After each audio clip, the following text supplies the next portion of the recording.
오늘 첫 순서로 민주당 김상욱 의원을 모셨습니다. 안녕하세요. 네, 반갑습니다. 네. 네, 오늘 지금 이해찬 민주평통수석 부의장께서 이제 서울대 병원 장례식장으로 들어오는 모습까지 좀 전까지 영상을 보여드렸는데 베트남에서 갑작스럽게 좀 별세하셨는데 어떤 마음이 드셨는지. 네, 우선 정말 진심으로 이해찬 전 총리님을 추모하는 마음입니다. 네. 저도 사실 지금 원래 그 서울대병원 네. 가야 하는데 네. 일단 약속된 방송을 하고 가려고 먼저 네. 왔고요. 저는 좀 그렇게 생각합니다. 중요한 것은 이해찬 전 총리님의 육신은 우리 곁을 떠나지만은 그분의 삶과 그분의 정신과 특히 그분이 민주주의를 진짜 구현하려고 실현 노력을 평생 하셨던 거거든요. 또 원칙에 있어서만큼은 타협이 없으셨던 분입니다. 민주주의를 이뤄내기 위해서 온갖 고초와 압박과 이런 것에도 절대 굴하지 않으셨고, 그러면서도 세종시 또 우리 민주당 안에서는 이 공천 시스템 만들고 하는 여러 가지 이런 일들을 꿋꿋하게 해내셨거든요. 네. 그 정신을 우리가 잊지 않는 것, 그래서 우리 민주주의를 계속해서 잊지 않게 지켜가서 육신은 우리 곁을 떠나지만 그분의 정신은 계속 우리 곁에 살아 숨쉬게 하는 것이 우리가 진정으로 이해찬 전 총리님을 추모하는 우리의 마음이어야지 않을까 생각합니다. 네. 이해찬 전 총리님의 좀 마음과 뭐 여러 가지 말씀을 해주셨는데 혹시 이제 안면도 있으셨고 연락을 받으신 적이 있으신지 좀 한 3번 궁금한데. 정도 만난 적이 있었어요. 네. 근데 근데 깊이 있는 대화를 나눌 기회는 없었고, 하지만 네. 좀 그 생각은 합니다. 사실 대의를 같이 하는 것은 동지이지 않습니까? 네. 뜻을 같이 하는, 어떻게 보면 시간과 공간을 초월해서 그 마음을 네. 서로 통하는 것이 있는 것 같습니다. 그래서 우리가 김대중 대통령님, 노무현 네. 대통령님의 정신을 잊고 마음을 함께 나누면서 계속 실현을 하려고 노력하는 거잖아요. 네. 우리 이해찬 총리님께서 우리 곁을 육신은 떠나지만은 그 정신과 네. 또 살아오셨던 삶이 남아 있기 때문에 네. 그걸 통해서 함께 민주주의를 이뤄가는 선후배 동지의 마음으로 네. 우리가 간직해야 한다고 생각합니다. 지금 말씀드리는 이 중간에 이 화면은 지금 실시간 지금 서울대병원 장례식장 현장 영상입니다. 여러분들도 함께 지금 지켜보시고 계십니다. 네, 지금 이번 장례가 이제 사회장으로 오늘 31일까지 치러지고 추모 기간으로 민주당에서는 지정을 해서 함께 하고 있는데 이 장례 절차는 좀 어떻게 보시는지요? 이제 우리 정천희 대표님께서 중심이 네. 돼서 장을 준비하고 있는 것으로 알고 있고요. 네. 우리 사회에 정말 큰 공헌을 하셨습니다. 네. 우리가 각별한 예우를 다해서 받들어야 되고, 이 과정을 통해서 다시 한번 말씀드리지만 이해찬 전 총리님의 정신이 네. 여전히 우리 곁에 살아 함께할 수 있도록 그런 계기를 만들어야 한다는 생각입니다. 네, 그렇습니다. 그런데 또 오늘 아침에 속보로 트럼프의 또 관세 인상 이게 전격적으로 SNS에 본인이 이제 또 올리면서 이게 네네. 우리나라에 지금 큰 파장을 주고 있는데 아무래도 좀 의원님께서는 국회 외통위 소속이니까 이 부분에 대해서 안 여쭤볼 수가 없어요.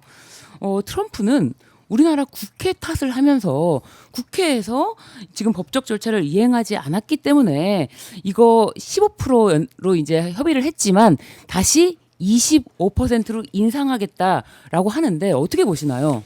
우선 조금 경과 설명을 먼저 드려야 될 것 같습니다. 네. 그래야 오해 소지가 없으니까요. 그렇죠. 사실 우리 조인트 팩트 시트 만들 때 다들 많은 노력을 했었습니다. 그렇습니다. 저도 그렇고요. 우선 2025년 11월 13일 작년이지요. 조인트 팩트 시트가 그때 발표됐습니다. 네. 3,500억 달러 규모 대미 투자를 약속을 했었던 건데, 거기에 따라서 2025년 11월 26일 곧 바로입니다. 13일 날 조인트 팩트 시트 발표되고 나서 11월 26일 바로 대미 이제 그 한미 전략적 투자 관리를 위한 특별법을 발의합니다. 그렇죠. 그리고 이걸 핵심 내용은 뭐냐면요. 한미 전략 투자 공사를 설립하겠다. 실천적인 실질을 하겠다는 거거든요. 근데 당연히 한미 전략 투자 공사가 필요하죠. 그리고 나서 이제 바로 15%로 25%에서 15%로 인하 조치가 됐는데, 아시겠지만 11월 26일 발의한 법이 지금 통과할 수가 없었죠, 물리적으로. 왜냐하면 국민의힘이 사안마다 네. 다 뭘 했죠? 다 거부권 행사 아니, 아니죠. 필리버스터를 좀 했잖아요. 관심 가져주세요. 네, 죄송합니다. 필리버스터. 변호사님 예, 좀 예. 관심 가져주세요. 알겠습니다. 네. 네, 참여하셔야 돼요. 네, 제가 지금 말을 실수했다고 좀 혼나고 있습니다. 네. 네. 국민의힘에서 사안별로 필리버스터를 네, 계속해서 걸어댔습니다. 네. 그래서 법안 발의한 것도 중요한 법안 순서대로 처리함에도 불구하고 여전히 수많은 민생 법안들이 네. 밀려 있는 상황입니다. 대미투자 특별법도 마찬가지로 11월 26일 발의한 이후에 최선을 다해 속도를 내고 있는 중인데 네. 미국인들 그걸 모르겠습니까? 네. 미국도 법안 발의하고 나서 아무리 빨리 통과해도 1, 2년씩은 다들 걸리거든요. 네. 미국이 그걸 모른다고 생각하지는 않고요. 또 우리 입장에서는 사실은 좀 조심스럽게 봐야 할 대목이 있죠. 네. 뭐냐하면 트럼프가 관세 부과에 근거 법령으로 썼던 IEEPA. 네. 제가 이 이야기를 작년 초부터 계속해서 하고 있는데요. 이 IEEPA 법령에 의하면 트럼프의 이 행정명령은 근거 없는 위법한 불법 명령이 됩니다. 같은 취지로 1심 법원에서 무효다 판단을 했고 2심 법원도 무효라 판단을 해서 지금 대법원에 와 있는데 대법원에서는 원래 올해 초에 선고를 해야 하는데 계속 선고를 미루고 있어요. 네. 그런 상황입니다. 자, 그럼 우리 입장에서는 사실은 이 IPEA 트럼프 행정명령의 근거 법령이 어떻게 나가는지를 보고 갈 수밖에 없는 부분도 분명히 있어요. 근데 이건 대놓고 할 수는 없지만 네.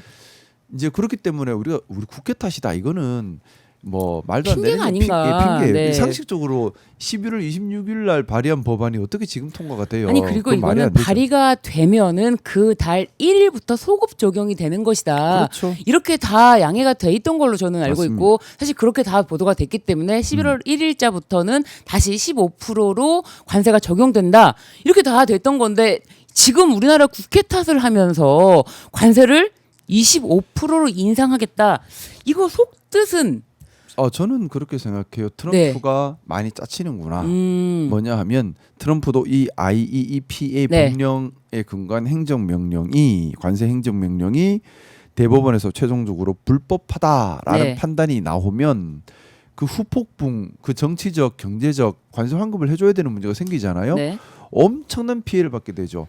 거기에 대해서 불안함을 느끼기 때문에 이 선거 전에 뭐든 다 이 IPA 관련된 대법원 선고가 트럼프가 패소하는 쪽으로 나오더라도 영향이 없게 만들고 싶은 것 같아요. 그러다 네. 보니까 우리가 법을 발의하고 합의가 확실하게 굳어져 버리면 관련 법령이 대법원에서 다르게 결정이 나온다 하더라도 네. 합의를 근거로 계속 밀어갈 수가 있잖아요. 네. 그걸 하려고 하는 것이 아닌가. 또한 이 대법원 판결을 좋게 받기 위한 근거로서 우리나라도 대미투자 관련된 법령이 이미 다 통과됐다라는 걸 추가로 놓고 싶어서 이렇게 하는 게 아닌가라고 추정하고 있는데 네.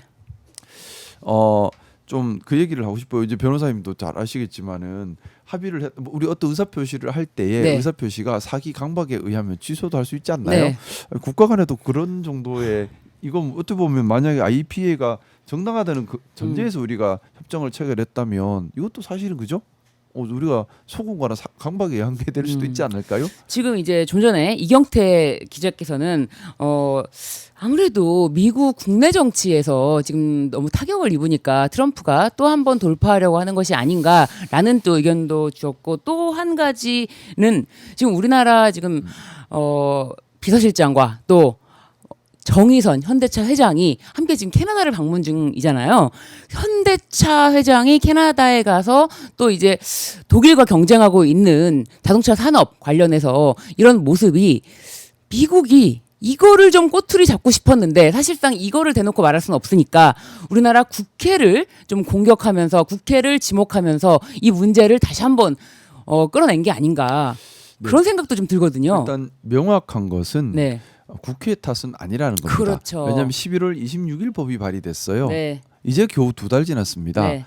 법 발의하고 2달 만에 통과하는 법이 어디 있으며 미국도 그건 압니다. 그래서 이거는 핑계에 불과한 것이고 여러 가지 요인들이 다 복합적으로 작용을 했겠죠. 미국에서 지금 미국 시민권자들도 총으로 네. 살해하는 일이 벌어지고 있고요.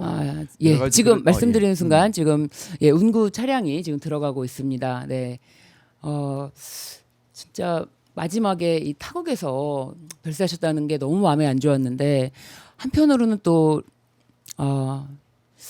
이해찬 전 총리께서는 끝까지 삶의 마지막까지 이 국정을 돌보다가 이렇게 또 우리 곁을 어떻게 보면 마음속에는 민주평통 예. 사무처장님께서 네. 영정 사진을 들고 계시네요. 네. 민주평통 부의장으로서 직을 수행하시다가 순직하신 거기 때문에요. 네.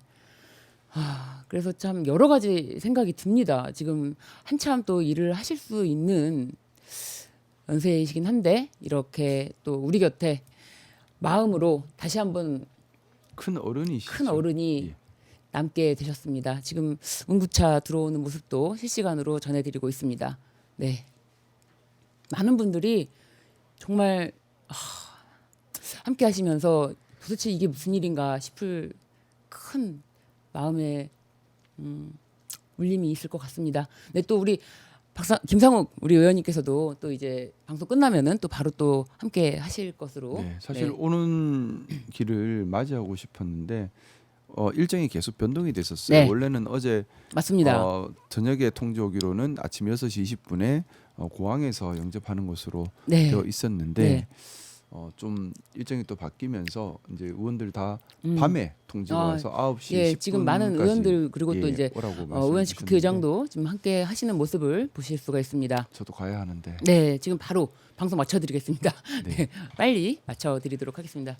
네, 지금 트럼프가 또 쏘아올린 이 네네. 관세 인상 예. 때문에 지금 우리나라가 또 엄청 크게 시끄러울 것 같은데 네네. 아무래도 이제 또 우리 금상호 의원님 외통위 소속이기 때문에 어, 우리나라 지금 어떻게 대처해야 된다고 보십니까? 우선은요. 네. 제일 중요한 것은 국론이 네. 이럴 때는 이것도 국가적인 일이고 우리 모두의 일이지 않습니까? 네. 이런 일에 있어서만큼은 국익을 중심으로 해서 국론 분열이 일어나지 않아야 합니다. 네. 이런 일을 정치적 소재로 악용해서 분열을 야기하면 트럼프가 원하는 것이 그것이에요. 뭐냐면 트럼프는 장사꾼입니다. 네. 그러면 협상에 유리한 환경을 만들어서 뺄 수 있는 만큼 다 빼려는 전략이지 네. 공정함이나 옳음을 추구하는 사람이 아니에요. 네. 자, 그러면 협상에 유리한 환경을 만들기 위해서 제일 중요한 게 뭘까요? 상대를 분열시키고 싸워서 협상력을 떨어뜨리는 전략입니다. 네. 그래서 그동안 트럼프가 했던 협상들, 국가 간 협상을 보면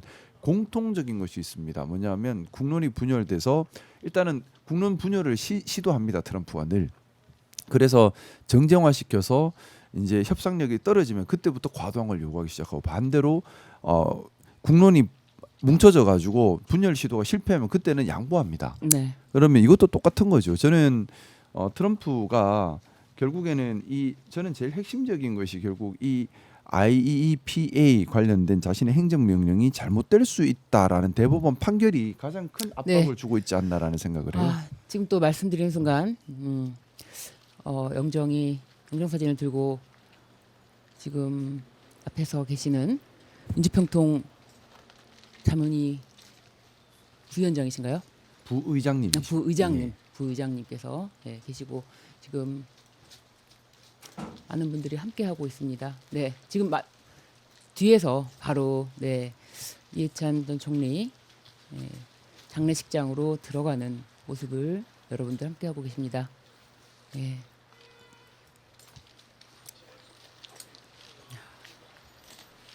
지금 뒤따르는 분들도 이 순간 기다리시기 위해서 뭐 일정이 많이 이렇게 차질이 있었지만 김민석 총리 모습도 보이네요. 네.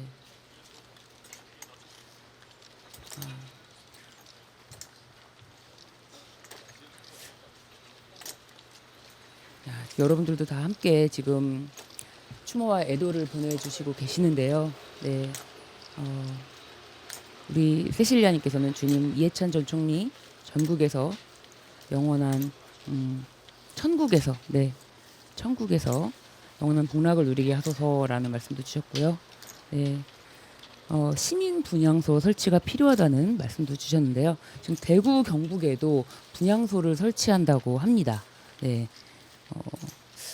대구 경북이 지금 분향소를 설치한다고 하는데 더 다른 곳도 분향소를 설치할지 지켜보도록 하겠습니다. 네.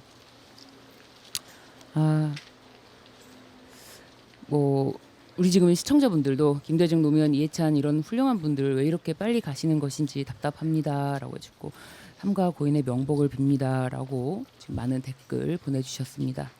네. 여러분들 이해찬 전 총리의 마지막 모습을 함께 지켜보고 계십니다. 네, 참 마음이 먹먹한 네, 그렇습니다. 장면입니다. 음, 근데 우리가 네, 제가 다시 한번 말씀 올리고 싶은 것이요. 네. 지금 주차장 안으로 들어갈 때까지 조금만 더 지켜보도록 할 텐데요. 지금 시민사회 및 정당 상임 공동 장례 위원장은 백낙청 서울대 명예교수님 그리고 정 대표가 각각 맡았고요. 공동 장례 위원장은 각 정당 대표와 각계 사회 원로들이 맡았습니다. 네, 여러 국회의원들도 지금 함께 뒤를 잇고 있는데요. 네, 네, 김상우 의원님 마지막으로 드리고 싶은 말씀 다시 한번 부탁드릴게요. 정말 우리가 우리 가슴 속에 이해찬 총리님을 계속 살아있게 하기 위해서는 우리가 민주의 의미를 늘 되새겼으면 좋겠습니다. 무엇이 민주주의인가, 네. 어떻게 하는 것이 진짜 민주주의인가 늘 반조해야 합니다. 네, 어떻게 하면 정말 시민이 주인 되게 하고 어떻게 하면 우리가 민주적 절차와 민주적 의사결정을 통해서 우리의 삶을 우리 손으로 만들어갈 수 있는가 네, 늘 반성해야 합니다. 또 늘 모범이 되어야 하고요. 네. 그것을 통해서 우리가 이해찬 총리님을 진정으로 추모하는 것이 아닌가 생각합니다. 네. 이제 민주의 의미 그리고 시민이 주인이 되는 우리 나라를 만들기 위해서 또 우리 김상호 의원님께서 많이 또 앞장서 주시고 계시잖아요. 지금 또 민주당 내에서는 추모 기간으로 이제 다른 논란은 더 이제 일으키지 않는 그런 걸로 했는데 그래도 의원님께 여쭤보지 않을 수가 없는 합당 문제가 있습니다. 네, 의원님 SNS에서도 글 이제 제가 좀 잘 읽어봤는데 지금 의원님께서 조국 혁신당과의 합당 제안에 대해서 어떻게 생각하시는지 일단 제가 페이스북에 상세하게 제 생각을 올리긴 네. 했는데요. 우리 민주당이 민주당 다워야 한다고 네. 생각합니다. 우리 고 이해찬 총리님의 뜻을 잇는 거기도 하지요. 민주당이 민주당 다워야 진짜 민주당이죠. 이게 무슨 말이냐 하면 민주주의를 지향하고 민주적 절차의 소중함을 지켜가야 한다는 얘기입니다. 원래 반민주적 집단의 특징이 성과를 내세웁니다. 성과를 통해서 정당화시키면서 모든 민주적 절차를 무시하거든요. 근데 중장기적으로 보면 반민주적 절차에 의한 성과는 결국에는 실패와 더 큰 부패와 부조리로 귀결되는 것이 항상 일어났던 일들입니다. 그렇기 때문에 민주주의를 하려면 민주적 절차의 정당성은 매우 중요한 겁니다. 그런 의미에서 본다면 우리 당헌에도 합당 그리고 해산 이런 부분들은 당원들과 충분한 수기를 거치도록 권하고 그 말 그대로 헌법에 그렇게 적혀 있는 거죠. 우리 당의 헌법에 적혀 있습니다.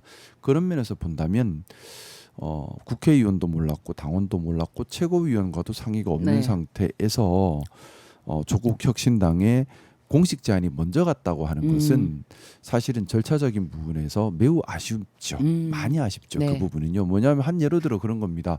우리나라랑 다른 나라랑 이제 두 나라를 합치는데 국회의원도 몰랐고 국무위원도 몰랐고 국민도 모르는 상태에서 대통령께서 그냥 바로 제안한다는 것과 똑같은 의미인데 이건 사실은 좀 황망스러운 일이죠. 아무리 그럴 필요성이 있다고 하더라도 그렇기 때문에 좀 그 부분은 절차적으로 많이 아쉽고요. 하지만 그건 이미 지나간 일입니다. 그러면 이제 지금부터는 우리가 절차적으로 먼저 했어야 할 수기 과정을 뒤늦게라도 이제 해야 하는데 그게 민주적인 것이니까요.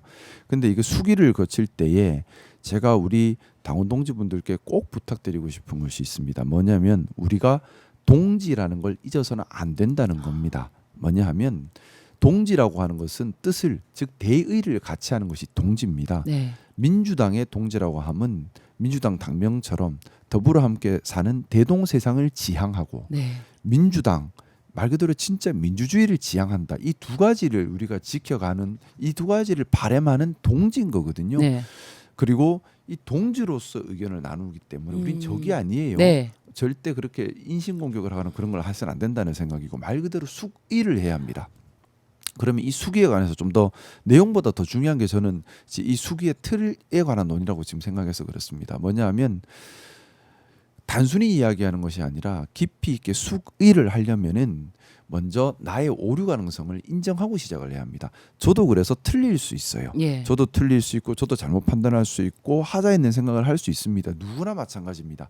그 전제 하에서 이야기가 시작돼야 돼요. 네. 나도 틀릴 수 있지만 그러나 그걸 전제로 하고 오류의 가능성을 전제로 하고 나의 생각은 이러이러하다. 왜냐하면 1, 2, 3, 4, 5의 이유 때문이다. 그러면 상대도 듣고 거기에 대해서 나도 물론 틀릴 수 있지만 네. 내 생각은 너와 좀 달라. 왜냐하면 1, 2, 3, 4, 5에 대해서 나는 이렇게 생각해. 그렇구나 하고 서로 계속해서 이제 근거를 갖고 합리적 논거를 갖고 논리적으로 이야기를 맞춰가는 게 수의 과정이거든요. 그걸 통해서 의견이 하나로 모아질 수도 있고 모아지지 않는다 하더라도 그 수기 과정을 지켜보면서 다수는 또 의견이 형성이 되는 거죠. 네. 이 수기 과정이 생략된 채에 표결에 이른다면 이거는 사실은 선동이고 중구정치가 될 수 있습니다. 그래서 민주적 의사결정 과정에서 가장 중요한 것은 서로의 오류 가능성을 인정하고 논리적으로 합리적 근거와 이런 걸 가지고 서로 토론을 통해서 수기해 가는 겁니다. 그게 정말 민주적 네. 의사결정을 하는 거거든요. 그리고 그 과정에서 좀 잘못된 것이 있다면 자정 기능으로 네. 바로 잡아 가야지요. 일단은 그런 틀 안에서 이제 우리 민주당 안에서 합당에 관한 논의가 수의 과정으로 들어갔다라는 생각이고 네.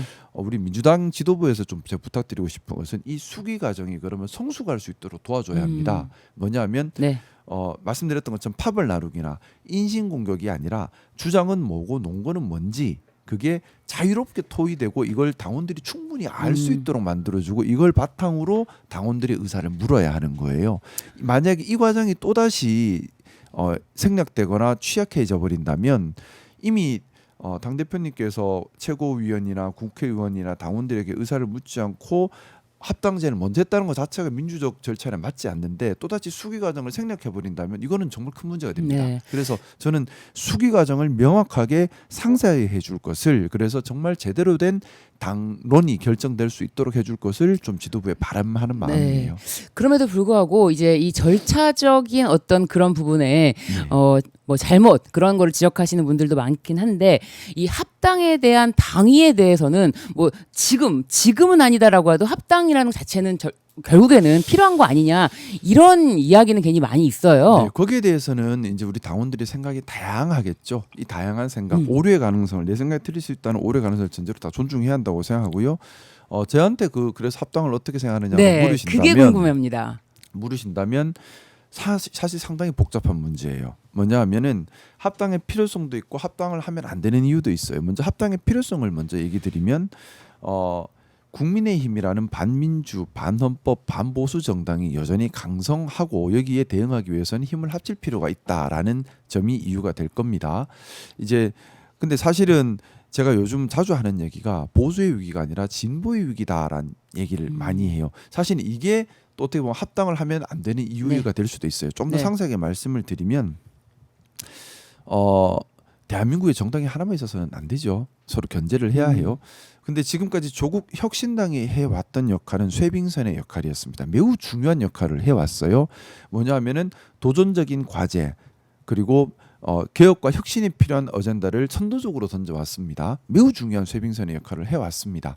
반면에 우리 민주당이 해왔던 역할은 제가 생각하기에는 우리 헌정 질서를 수호하고 사회 통합을 위하고 네. 사회의 안정과 원칙을 지키는데 더 집중을 해왔습니다. 네. 사실은 거대 정당, 책임 정당이 될수록 혁신적인 아젠다를 이야기하기가 힘들어져요. 그것보다는 헌정 질서와 원칙과 통합을 이야기하는 것이 책임 정당의 본연적인 모습이 될 수밖에 없고 대다수 시민들이 그쪽으로 마음이 또 갈 수밖에 없어요. 그래서 수권 정당, 책임 정당은 그런 모습을 취해야 합니다. 그리고 당론이란 건 하나만 나오는 거잖아요. 네.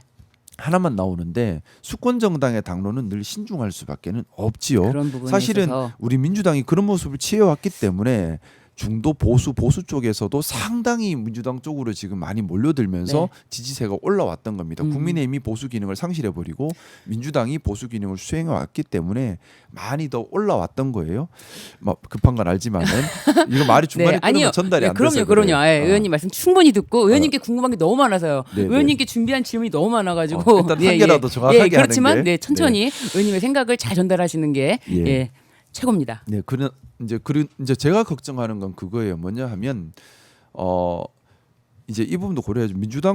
우리 민주당과 조국 혁신당이 합당을 만약 한다면은 첫째는 이제 조국 혁신당이 그동안 가져왔던 쇄빙선의 그런 역할을 역할을- 누가 할 것인가? 왜냐하면 우리 민주당이 하기는 부담스럽죠. 네. 왜냐하면 이건 자칫 과감한 도전적인 아젠다를 계속 던져간다는 거는 그만큼 또 사회 불안을 이야기하는 부분이 분명히 있거든요. 그러면은 사회 안정과 통합을 네. 바라는 중도층에게는 상당한 불안감을 줄 수가 있어요. 그래서 그러면 하지 말아 해버리면 안 돼요. 필요한 역할이거든요. 그럼 그럼요. 누가 할 것인가? 음. 지금 정당이 몇 개 남아 있는 게 없다 보니까 그 문제가 하나 생기고 그리고 이게 진보의 위기가 될 수 있어요. 그 부분 하나. 또 하나는 이제 조국 혁신당이 쇄빙선 역할을 해옴에 따라서 보수 쪽이나 중도 쪽에서는 거부감이 커져 있는 상태입니다. 그럼 합당했을 때 과연 1+1이 2는 2 또는 1+1이 3은 돼야 되는데 그게 아니라 1+1이 0.9가 되면 어떡하지? 그러면 서로 손해가 돼버리거든요. 거기에 대한 연구가 있는지도 살펴봐야죠. 네. 그리고 또 하나는 지금 우리 민주당과 조국 혁신당이 맡은 역할과 관계가 어떤가? 지금 제가 볼 때는 매우 좋아요. 뭐냐면 국민의힘에 대항해서 대항전선을 형성할 때는 항상 합칩니다. 그렇기 때문에 국민의힘을 견제함에 있어서 꼭 합당이 필요한가라는 의문이 들죠. 두 번째, 조국 혁신 우리 민주당도 당연히 건강한 비판을 받아야 합니다. 그렇지 않으면 누가 견제하겠어요? 네. 견제받지 않는 권력은 늘 문제될 수 있고 국민들은 불안하기 때문에 견제할 권력을 키우려고 합니다. 그러면 지금 조국 혁신당이 적절하게 민주당 비판 기능을 하고 있잖아요. 근데 만약에 그 기능을 합당해버리면 못하지 않습니까? 그러면 국민들은 당연히 그 기능을 국민의힘에 요구하게 됩니다. 그럼 국민의힘에게 힘을 실어주는 결과가 될 수도 있어요. 그런 것이 또 우려점이고요. 그래서 이런 여러 가지 우려점들에 대해서도 우리가 생각을 해야 하는데 가장 큰 우려점은 진보의 위기가 올까라는 걱정인 겁니다. 수권 정당은 어쩔 수 없이 책임 정치를 해야 하고 다수 국민의 목소리를 반영을 해야 하고 좀 원칙론적으로 사회 통합을 위할 수밖에 없어요. 수권 정당의 운명입니다. 그런데 우리 사회는 진보적인 발전을 해야 합니다. 그러면 진보적 아젠다를 던지고 새로운 혁신을 주장하고 다수 위험하고 검증되지 않았다 하더라도 이런 걸 해봅시다라는 얘기를 던져줘야 하는데 지금 남은 정당은 진보당 하나만 남게 되거든요. 진보당은 사실은 근데 진보당도 색깔이 있죠. 노동 그렇죠. 중심의 아젠다만 던지는 색깔이 있어요. 과연 여기서 진보적 아젠다를 다 소화할 수 있을까? 예를 들어 AI와 로봇 대혁신으로 벌어지는 사회 대변혁 또는 검찰 개혁, 사법 개혁 이런 것에 대해서 다소 조금 책임에서 벗어나서 편하게 이거는 이래서는 안 되라고 진보적 아젠다를 탕탕 던져주는 목소리를 진보도 혼자는 힘들죠. 그래서 저는 진보의 위기가 올까가 걱정되는 부분이 있고 그래서 뭐 정리하자면 그겁니다. 지금 현재 어떤 문제가 있지? 지금 국민의힘에 대한 대항 전선에 있어서 협력하는 데는 지금 문제가 없고 또 조국 혁신당이 민주당을 합리적 건강한 비판 기능을 하고 있는 데서는 또 장점이 있고 서로 지금 포지션이 달라져 있거든요. 쇄빙선 역할으로 지금 이제 좀 혁신적 아젠다를 공격적으로 제시를 하고 우리는 수권 정당으로 책임감 있게 신뢰 있는 모습을 보여가는 형태, 좀 다른 형태면서 협력을 하고 있는 관계인데 합해져 버리면 이 역할은 그럼 누가 하지? 그러면 이 역할을 못 하게 된다면 우리 국내 정치 세력 중에 진보적 아젠다를 던질 수 있는 세력이 없게 돼요. 그러면 우리가 진보적 논의가 완전히 물에 잠기고 민주당 안에서만 해야 하는데 당 안에서의 논의라는 것은 한계가 분명히 있습니다. 그것이 이제 결국 우리 역사의 발전, 국가의 발전에 제한이 되지 않을까 하는 우려는 있고요. 근데 이 모든 논의 대전제는 국민의힘을 막아야 한다 해서만큼은 다 동의를 해야 한다고 생각하고요. 또 하나 대전제는 우린 분열해서는 안 된다.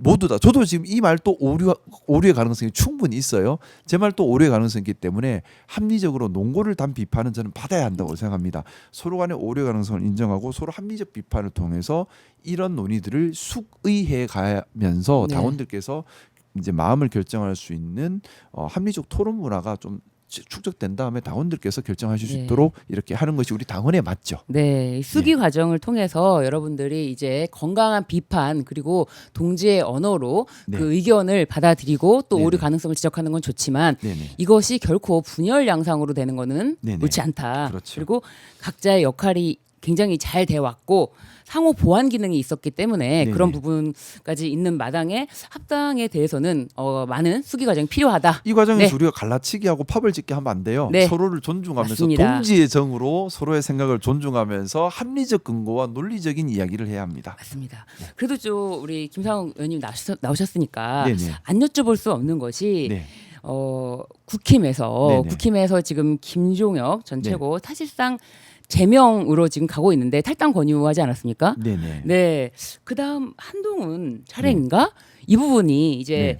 아무래도 뭐 궁금하긴 합니다. 네. 왜냐하면 한동훈을 제명하지 마라, 한동훈을 품어라라는 목소리도 국힘 내에 분명히 존재하거든요. 네. 그런데 장동혁 대표의 측근에서는 아무래도 한동혁을 빨리 정리하고 넘어가야 다음 스텝으로 갈 수 있다, 이렇게 조언을 하는 게 아닌가, 그런 생각이 들어서요. 예, 핵심이 그거예요. 뭐냐면 제가 자꾸 대의, 공심, 진심 이 이야기를 많이 하는데, 대의라고 하는 것은 정치인의 대의는 기본적으로 우리 공동체의 이익을 위하고 번영을 위하고 구성원들을 지켜나가는 거죠. 네. 근데 그걸 정당마다 구체적 방법은 방향성은 달라질 수 있습니다. 그런데 우리 더불어민주당 같은 경우는 대동세상, 함께 사는 더불어 대동세상을 통해서 또 민주주의를 통해서 공동체를 지키고 우리 구성원들이 지키겠다라는 것이 대의지 않습니까? 네.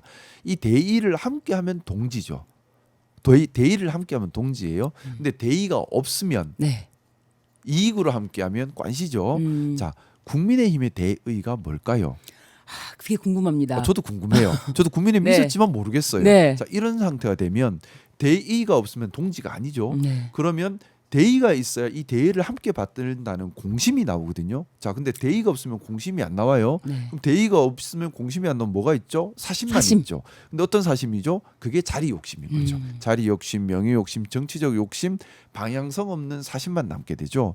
지금 국민의힘이 그 상황이 아닌가 생각합니다. 그러다 보니 장동혁도 한동훈도 혹시 들어본 적 있습니까? 이런 나라 만들겠다, 이런 가치를 지키겠다고 얘기한 거 들어본 그게 적 없습니다. 있으세요? 그거 없죠. 네. 그게 제가 대의가 없다는 얘기예요. 대의가 없으니 공심이 없고, 공심이 없으면 사심밖에 없고, 사심밖에 없으니 자리 싸움하고, 자리 싸움하니 국민을 위해서 뭘 하겠다, 힘을 합치겠다는 없고, 쟤는 나의 자리를 위협하는 경쟁자야, 없애야 돼만 남은 거예요. 그러다 보니까 장동혁은 한동훈을 없애야만 하는 거죠. 한동훈은 장동혁을 없애야만 하는 거죠. 그러니 장동혁 입장에서는 다른 거는 다 후순위예요. 중요한 건 한동훈 없애는 거예요. 1순위예요. 네. 그러다 보니 한동훈의 최측근인 김종혁부터 쳐내고, 네. 그다음에 한동훈 쳐내고, 그게 비록 본인들의 뭐 문제가 생긴다 하더라도 해내야 되죠. 왜냐하면 대의가 없고 공심이 없고 자리 욕심밖에 없는 사심으로 가득 차 있으니 이거는 자기들한테 제일 큰 일인 거예요. 그래서 저는 지금 자리 싸움하는 중이다. 그래서 반드시 쳐내려고 시도를 계속해서 할 것이다. 그렇게 네. 생각합니다. 근데 뭐 한동훈 전 대표는 이 상황에 대해서 뭐 법적 조치, 가처분 신청 이런 거를 하질 않네요. 지금 서로 간에 결국에는 최종 싸움은 법원에서 날 거다라고 양쪽 다 생각을 하고 있는 것 같아요. 최종적으로는 법원으로 갈 것이다. 그게 얼마나 정치인이 그렇게 네. 법에 기대면 안 돼요. 근데 네. 어쨌든 본인들은 자리 싸움이고, 자리 싸움이 해결이 안 되니까 법에서 마지막 정리될 거라는 생각을 가지고 있을 것 같은데, 한쪽은 판사 출신, 한쪽은 또 검사 출신이라서 법에 예민한 사람들이에요. 법정 다툼에 유리한 고지를 점하려고 이런저런 수를 두는 거죠. 그래서 한동훈 입장에서는 예를 들어 재심 청구를 해버리면 법정 다툼에서 불리하죠. 재심에서 기각되고 난 다음에 가면 이미 결산 하나 더 밟게 되니까. 네. 근데 장동혁 입장에서는 재심까지 기다려줬는데도 신청하지 않았다가 본인한테 또 유리한 농구가 되죠. 그래서 계속 기다리면서 시간을 더 때우고 가는 거죠. 가처분보다 중요한 건 본원 판단이니. 네. 그렇게 가는 거라고 저는 지금 보고 있습니다. 서로 누가 더 법적으로 유리한 농거나 상황을 하나라도 더 만들까라는 수싸움을 하고 있는 것 같아요. 네.